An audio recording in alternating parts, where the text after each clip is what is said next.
Bueno, vamos a comenzar el tema, la unidad 3, que tiene que ver, está muy conectada, por supuesto, con la unidad uno y 2, porque lo que vamos a hacer es agregar un bloque adicional al sistema de comunicaciones digitales.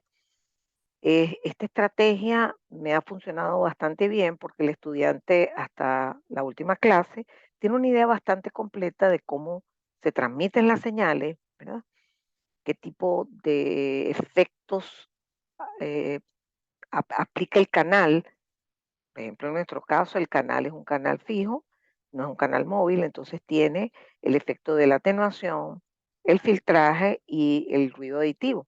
Y finalmente estudiamos un poco cómo recibir una señal, cómo hacer una detección óptima y finalmente calcular un elemento importantísimo como es la probabilidad de error. Y siempre uno queda insatisfecho y se pregunta, oye, si yo quisiera bajar la probabilidad de error, bueno, ya lo sabes, tú puedes aumentar la potencia de transmisión, bajar la velocidad o hacer un poquito de las dos con el propósito de aumentar la energía promedio, cambiar el tipo de transmisión, o sea, eso es perfectamente válido, pero se descubre, y esto no es nuevo, esto fue manejado alrededor de la mitad del siglo pasado, 1950, se habló, se descubrió y nunca más se ha dejado de usar el bloque de codificación de canal. La codificación de canal está previa a lo que es la asignación de formas de onda para poder ser transmitidas por un canal físico. Entonces, la idea básica es agregar datos adicionales, ¿verdad? Para fortalecer la transmisión frente al ruido. Entonces, yo lo pongo siempre con un ejemplo muy sencillito. Imagínense que tengo 4 bits y yo lo que hago es agregar 3 bits adicionales, por ejemplo, para cuando lleguen estos 7 al receptor, ¿verdad? El decodificador mirará y dirá, ah, no, espérate, aquí hay un problema, hay un bit malo, vamos a arreglarlo. Entonces, esa redundancia en realidad compensa un poco lo que se pueda haber, digamos, reducido en la codificación de fuente. Por ejemplo, usando esquemas como DPCM, que lo que intentan es reducir la cantidad de bits por símbolo, y, y entonces eso produce evidentemente una reducción de exigencia de velocidad o de almacenamiento, si fuese para almacenar los resultados. Bueno, entonces se agrega este bloque codificador de canal que, por cierto, aprovecho y les digo que no solamente está presente en los sistemas de comunicaciones, en todos los sistemas modernos, sino que además en los sistemas o en las estrategias para almacenamiento, dígase memoria, disco, cualquier sistema de almacenamiento tiene efectivamente un sistema o una tecnología de codificación de canal aplicada.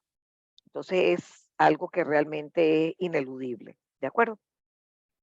Entonces, ¿qué es lo que vamos a hacer y cómo vamos a trabajar con esto? Bueno, vamos primero a trabajar codificador como un bloque nuevo. Vamos a aprender a qué tipo de codificaciones existen, cómo se codifica, etcétera, etcétera, y cómo se decodifica, ¿ok? Para después insertarlo en toda la línea y mirar al final la probabilidad de error y decir, oye, mira, yo creo que efectivamente valió la pena o no. La mayoría de las veces, por supuesto, es tan valioso que nunca se descarta un sistema de codificación de canal. Quiero aclarar que a diferencia de hasta el día de ayer que trabajábamos con cualquier tipo de señal, nosotros aquí vamos a limitarnos a una transmisión específica banda base. No vamos a trabajar con codificación de canal tampoco M área, sino que vamos a trabajar en binario, banda base, porque déjeme contarle que el tema de codificación de canal es un posgrado completo, igual que la codificación de fuente. Entonces es prácticamente imposible que en 4 o 5 clases podamos dar más que esto, pero les garantizo que van a quedar bien preparados a este respecto. ¿Ok? Entonces, dicho esto, les voy a poner 2 ejemplos muy sencillitos de lo que es la codificación de canal muy básica, ¿no?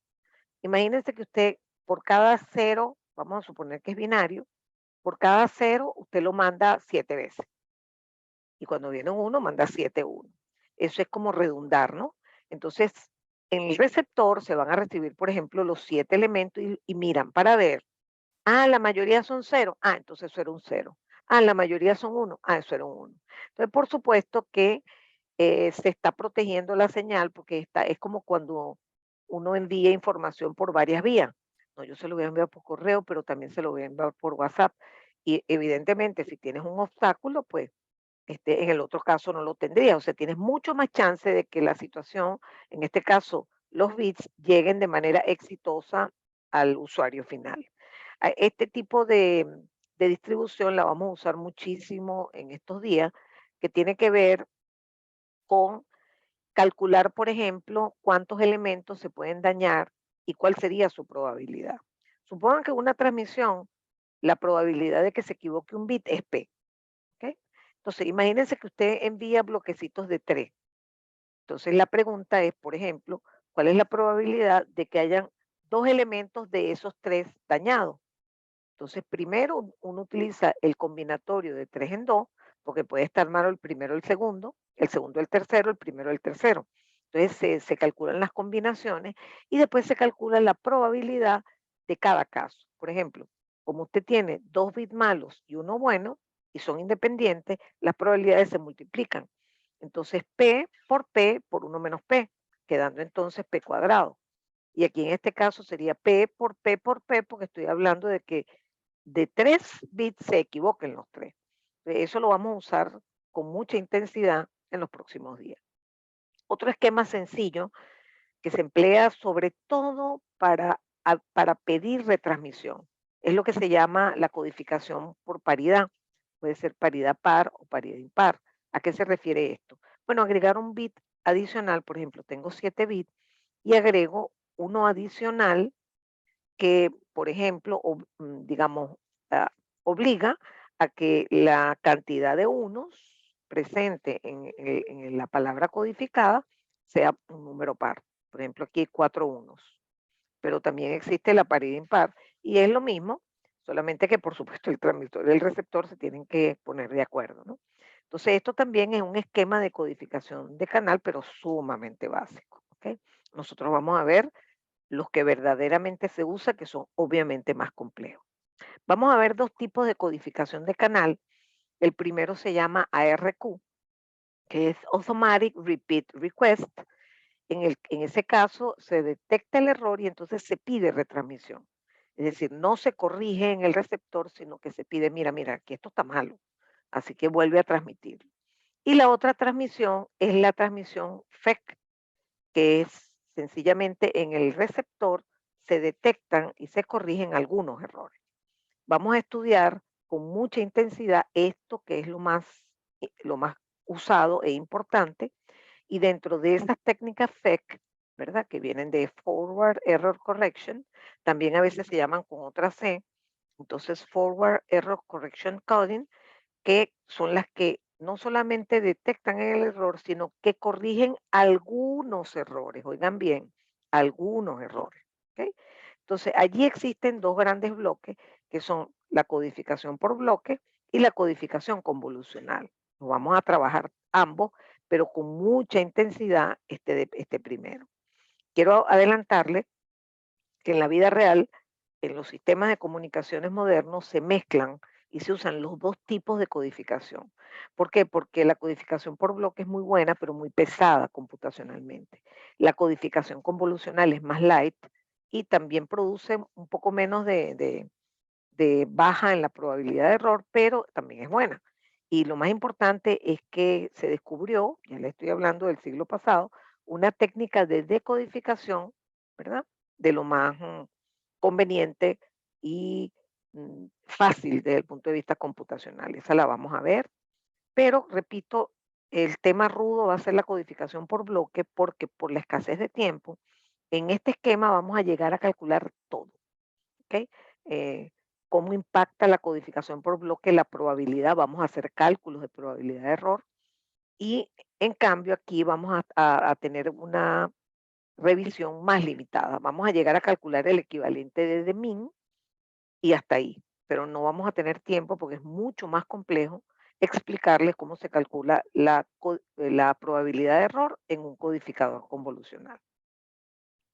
Bueno, entonces vamos a comenzar formalmente con uno de los dos casos FEC, que son los códigos de bloque. ¿Ok?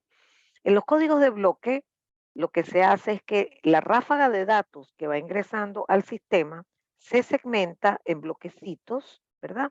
De tamaño K. Por ejemplo, escojo 4 bits, como en el ejemplito que le puse en la primera lámina. Separo los datos en bloquecitos de 4 en 4. Eso se llama K. En ese ejemplo, K sería 4. A esos bits le voy a agregar un número de bits redundante por bloque, que se llaman R. En el caso, en el ejemplito de la lámina inicial, R era 3.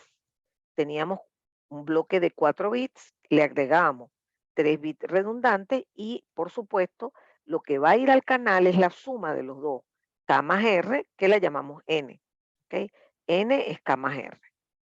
A ese tipo de códigos de canal se le llama así, códigos N, K. N es el tamaño del, vamos a llamar la palabra o código resultante, y K es el tamaño del bloque de bits de mensaje a los cuales se le agregan R bits redundantes. ¿De acuerdo? Entonces, con esto en mente, ahora vamos a calificar esos códigos de bloque y vamos a decir que son lineales. En este caso, parecido a lo que siempre se habla de la linealidad, que es como que se permite la superposición. En este caso, los códigos de bloque lineales son aquellos, ¿verdad?, que producen códigos que al ser sumados dos cualesquiera generan un tercer código válido. ¿Ok? Luego se dice que son sistemáticos porque incluyen el mensaje dentro de la palabra codificada. Por ejemplo, lo que yo les puse en hace dos láminas, ¿verdad? Aquí teníamos, aquí teníamos el mensaje, le agregamos 3 bits y esta es la palabra que se envía al canal. Entonces, fíjense que aquí adentro está el mensaje. Entonces, a eso se le denomina un código sistemático. Es un poco raro porque nosotros usamos la palabra sistemático para referirnos a algo que es como repetitivo, etcétera. En cambio, esto se refiere específicamente a esa capacidad que tienen los códigos de bloque. Finalmente, una propiedad clave, muy clave, y después verán en unos minutos por qué, es que el código de puro cero aparece en lo que vamos a llamar el diccionario. El diccionario es el conjunto de posibles códigos, ¿verdad?, generados en una determinada situación. Muy pronto hacemos un ejercicio para que lo comprendan mejor. ¿Cómo se construye un código? Una palabra codificada. Entonces, bueno, aquí vamos a trabajar con vectores y con matrices. ¿Ok? El vector de mensaje, por ejemplo, 1011, es un vector que tiene una dimensión de una fila y k columnas, por ejemplo, 1011. ¿Ok? Por otro lado, se define una matriz importantísima, que es la matriz de generación, que va a recibir este vector de manera que va a multiplicarse por él, y cuando uno multiplique m por g, vamos a obtener la palabra codificada. ¿Ok? Evidentemente, como esto es una operación matricial, vamos a observar que en un código n, k, la matriz de generación necesariamente tiene k filas que esperan a este vector y n columnas, que son el número de bits que van a ser transmitidos al canal. Entonces, la palabra codificada tiene dimensión 1 por n. La palabra mensaje tiene dimensión 1 por k. Entonces, eso ya lo vamos a ver con un ejemplito. ¿Ok? Tomemos este caso de un código de bloque 6,3. ¿Ok? Es decir, n igual a 6, k igual a 3. Pero ojo, k es igual a 3 y ustedes se dan cuenta que para llegar a 6 le estoy sumando 3. O sea, en este ejemplo, que por cierto es bastante raro, lo escojo por lo cómodo de yo poder, por ejemplo, desplegar todas las palabras codificadas en un espacio finito, que me entiendan los conceptos sin tener que hacer 64 combinaciones distintas, ¿no? Entonces, por eso escojo este ejemplo desde hace mucho tiempo. Entonces, repito, que el número de bits mejor dicho, que el tamaño del bloque de bits de mensaje sea igual al número de bits redundante es muy raro. Normalmente no es así, pero no importa, nadie, eso no está prohibido. Solamente que quiero hacer énfasis en que en este caso coinciden las cifras, no nos vayamos a confundir. Entonces, la matriz de generación va a estar conformada por dos porciones. ¿Ok? La primera porción, que por cierto yo la pongo a la derecha, porque esto va a dar pie a que en la palabra codificada vayan insertados los bits de mensaje, pero yo perfectamente podía ponerlo a la izquierda. ¿Ok? Eso no cambia nada. Entonces, en nuestro caso, vamos a tener esta matriz de una matriz identidad que lo que va a hacer es que aquí, por ejemplo, el vector M va a tener 3 bits que cuando se multipliquen por este sector de la matriz G, van a recrear los bits M1, M2, M3.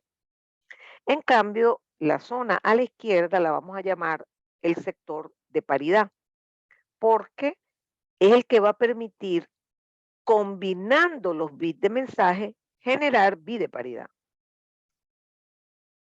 Es importantísimo que les advierta que aquí vamos a trabajar todas las operaciones en complemento a 2. Es decir, los elementos que conforman, por ejemplo, el vector de mensaje son 0 y 1. Y las operaciones que vamos a hacer son en complemento a 2. Es decir, 0 más 0 es 0, 0 más 1 y 1 más 0 son 1 y 1 más 1 es 0 y no llevo nada. ¿Ok? Entonces, es importante porque de ahora hasta que se acabe este tema, que faltan unas cuantas clases, pues esto va a ocurrir. ¿Estamos de acuerdo? Bueno, entonces, estamos hablando de que para este ejercicio tenemos una palabra de 3 bits, porque K es 3, eso lo dice aquí. ¿Ok? La enfrento a esta matriz, ¿verdad? Que es la matriz de generación, que ya van a ver que no es así tan libre de diseñarla, ¿no? Lo que sí es fijo es el sector de identidad, porque la matriz de identidad de ahí no la mueve nadie. Entonces, ¿qué pasaría en el momento que yo multiplique este vector por esta matriz? Bueno, muy sencillo, fila por columna. M1 por 1, que es M1, M2 por 1, que es M2, M3 por 0, que es 0. Por lo tanto, ese producto me queda M1 más M2.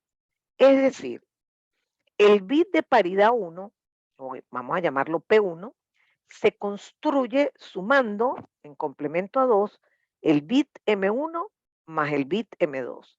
Recuerden que si estoy trabajando en binario, con 3 bits yo puedo hacer 8 combinaciones, que las vamos a ver en la próxima lámina.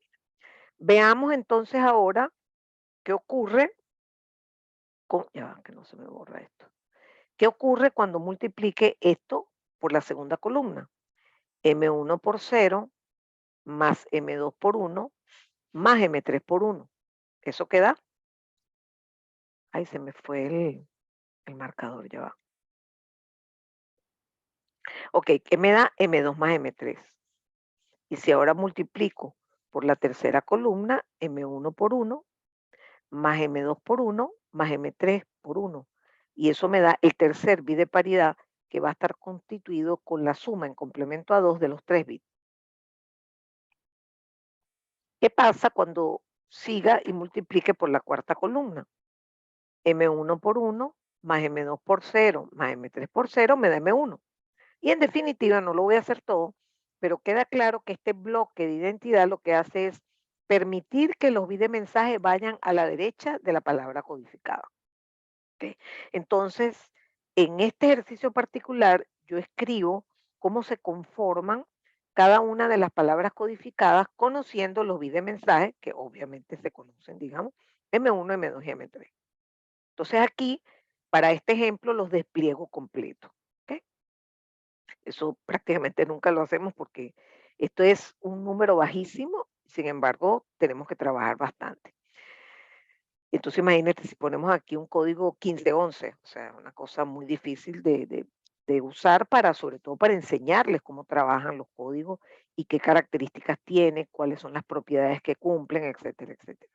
Entonces, yo lo que voy a hacer aquí es poner las ecuaciones, este sería el bit P1, este sería el bit P2, P de paridad, y este sería el bit P3. Entonces, fíjense bien, y eso es una de las preguntas que muchas veces ponen en los exámenes o pongo en los exámenes. ¿Cuántas palabras codificadas se pueden generar en este caso? Entonces, ¿quiénes definen las palabras codificadas? Los bits de mensaje. Como tenemos 3 bits de mensaje, tenemos 8 mensajes distintos. Bueno, simplemente para cada combinación de M1, M2, M3, voy a generar una palabra codificada. Entonces, por ejemplo, esta es la palabra codificada 1, codificada 2, hasta codificada 8. ¿Ok? Entonces, esto es un primer llamado de atención, porque observen, voy a enviar al canal palabras de 6 bits, ¿verdad? Y uno sabe que con 6 bits uno puede hacer más de 8 combinaciones. Sí, pero es que la idea de la codificación por bloque es redundar y tratar de que cada una de estas combinaciones, ¿verdad? Imagínense que están desplegadas en un diagrama de constelación. Esto no aplica aquí, solamente para que entiendan el concepto de las distancias. Entonces, esto se trabaja con una cosa que se llama campos de Galois y se pueden ubicar en ese campo los diferentes códigos. Bueno, la idea es que estén lo más alejado posible para que si hay ruido o cualquier perturbación, se dañen lo menos posible. Entonces, por eso, en vez de escoger 2 a la 6 combinaciones, no. Yo solamente tomo 2 a la 3, que tienen que ver es con K. ¿Ok?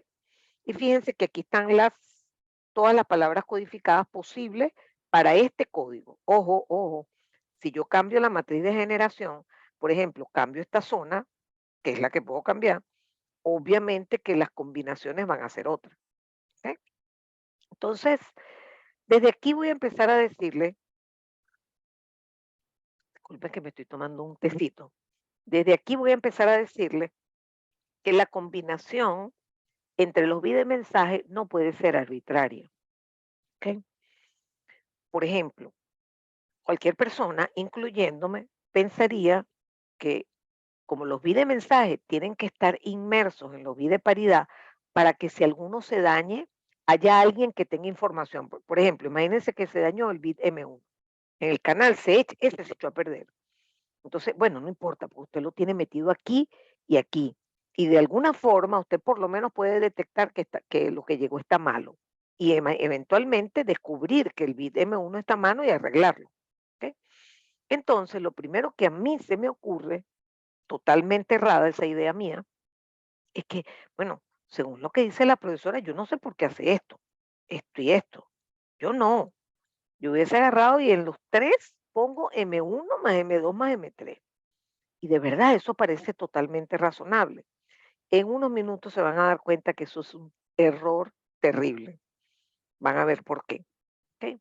Les adelanto que tiene que ver con que haciéndolo de esa forma me es más difícil identificar dónde estuvo el error que se cometió.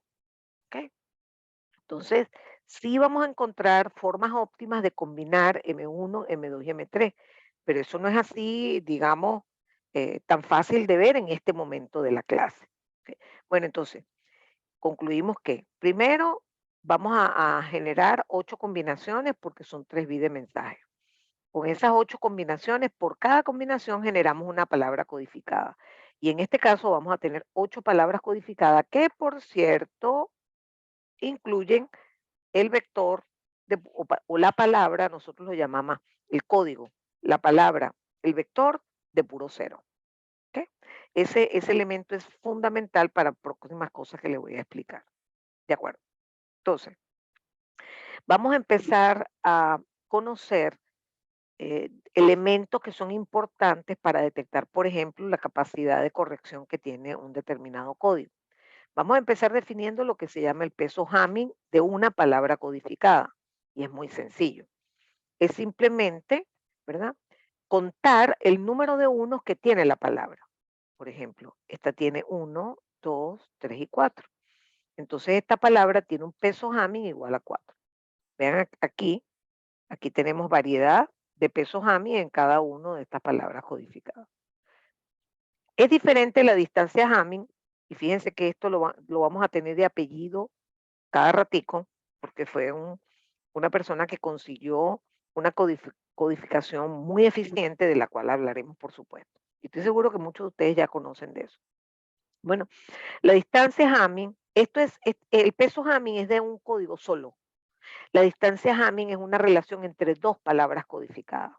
Entonces uno lo que hace es contar el número de elementos en los que difieren. Por ejemplo, aquí, miren, difieren, difieren, difieren. Por lo tanto, la distancia Hamming entre estos dos códigos es igual a 3.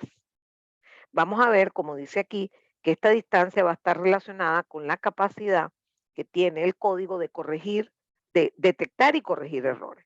Déjame borrar esto y avanzar.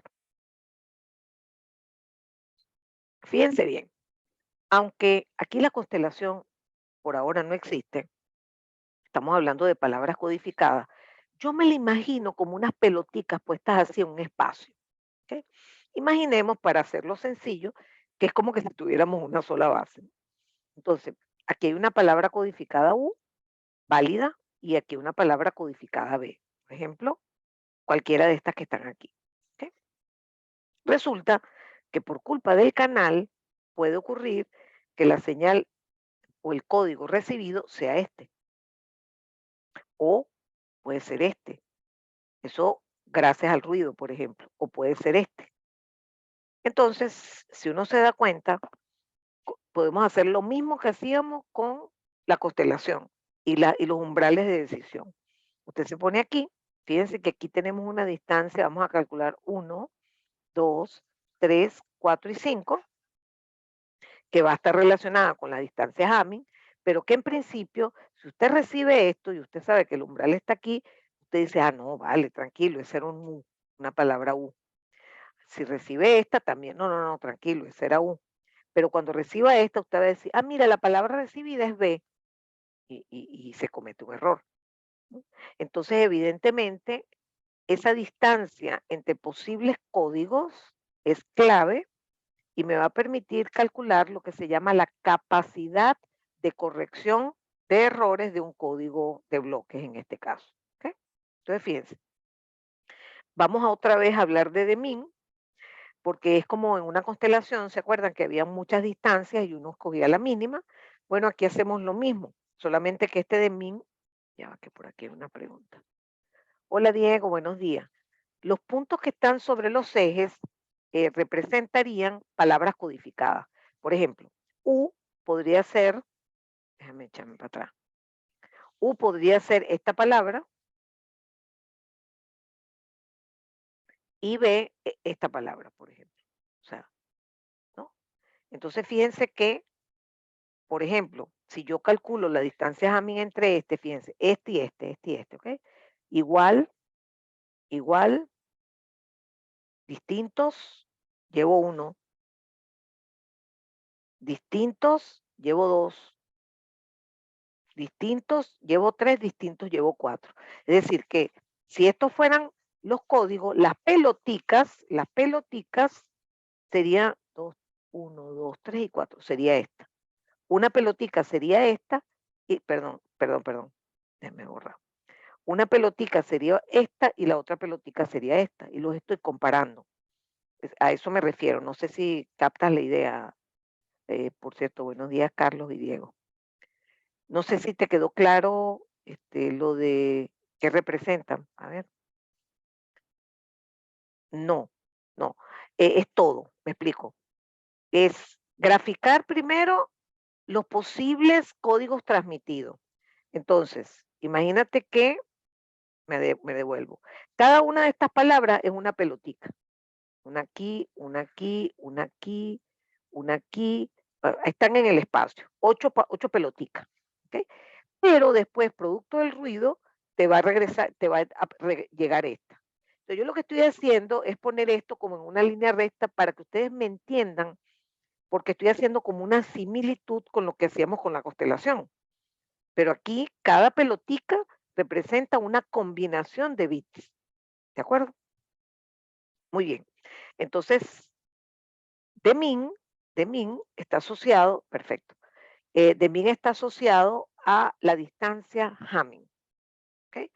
Entonces resulta que la capacidad de corrección en un código, que se va a llamar T, y que va a ser un número, representa qué puedo hacer yo con ese código en cuanto al tamaño de la palabra codificada. Por ejemplo, si a mí me da que T vale 3 en este código, cosa absurda, pero bueno, supongamos que T vale 3, ¿verdad? Entonces, yo lo que estoy diciendo es que por cada palabra de 6 bits, yo tengo la capacidad de corregir hasta 3 errores. ¿Ok? De eso vamos a hablar bastante. Entonces, vamos en este ejemplo a calcular T. Vamos a irnos para atrás y vamos a ver las distancias entre todos los códigos. Y alguien dice, no, no, profesora, pero eso es muy fastidioso y muy largo. Sí, es verdad. Entonces, fíjense, como tenemos el código de puro cero, en vez de fajarnos a calcular para cada código la distancia con todos los otros y hacerlo para todos los códigos, es muy fácil porque este es el elemento neutro.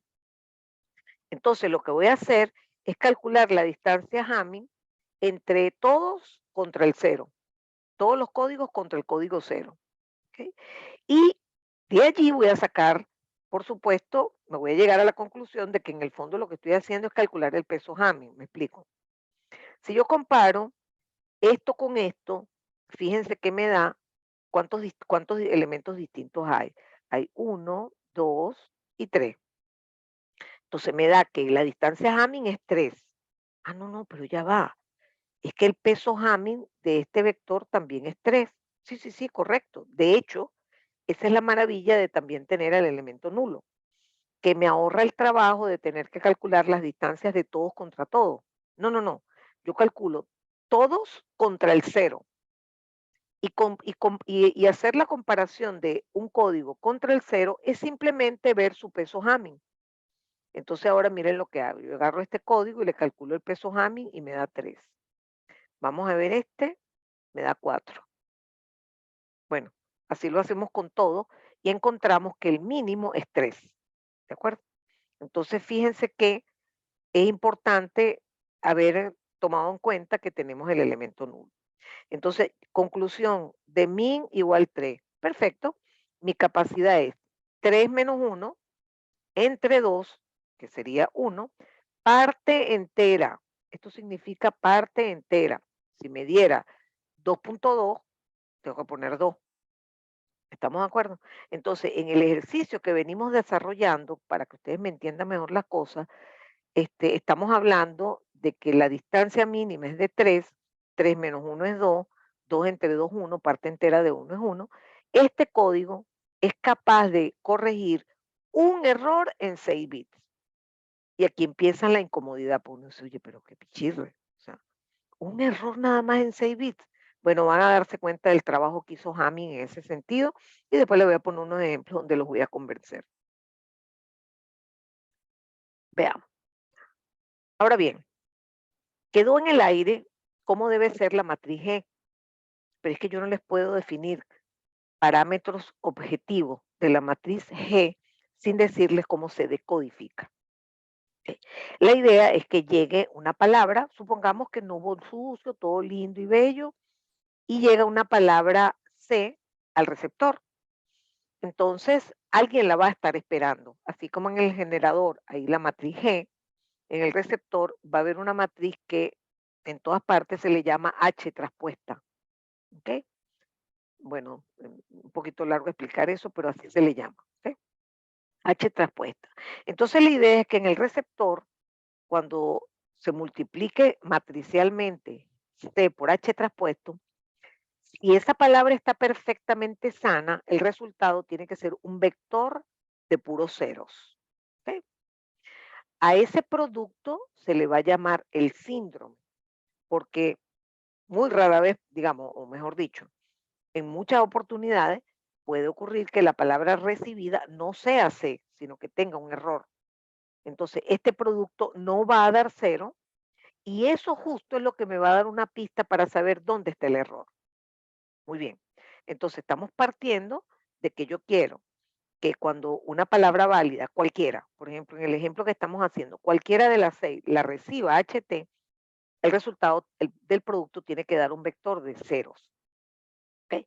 Pero resulta que eso tiene que tomarse en cuenta que cada palabra codificada se construyó multiplicando m por g y resulta que eso da c. Entonces lo sustituyo y ahora tengo que obligar que m por g por ht sea cero.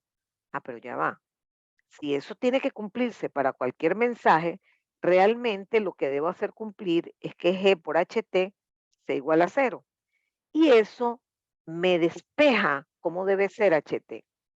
Ht va a ser una matriz, ¿verdad? Que va a tener primero n filas, porque está esperando un vector c que es de 1 por n. Segundo, va a tener r columnas.